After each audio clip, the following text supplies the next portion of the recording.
Hello, I'm Peter Brown, and I am an author and illustrator of children's books. And I'd like to give you a writing prompt.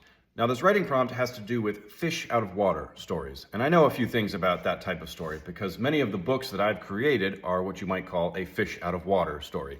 For example, the very first book I ever had published is called Flight of the Dodo, which is about a penguin and his other flightless bird friends who build a hot air balloon and they fly around in the sky. So we see flightless birds flying in the sky, which is not where we expect to find flightless birds.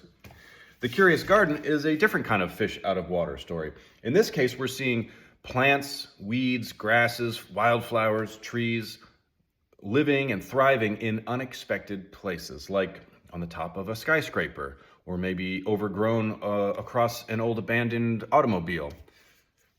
I've also created all of the Wild Robot books, which are about a robot who lives in the last place you would ever expect to find a robot, way out in the wilderness. So those are a couple of ideas of different types of fish out of water stories, and I would like you to write your own fish out of water story. I recommend you find maybe a favorite animal and imagine what would happen if you put that animal in the last place you would expect to find that animal. Now you have to be careful. If you were to literally write a story about a fish out of water, in real life, that fish would not live very long out of water, and so that story might not be very interesting. I encourage you to think a little deeper, dig a little deeper, come up with some different ideas of different animals, and imagine what they would do in the last place you would expect to find those animals.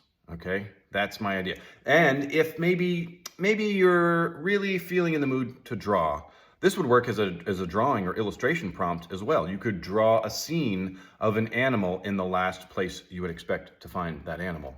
So, some things to think about. I hope you'll give it a shot. But that's it for me. Thanks very much. Bye-bye.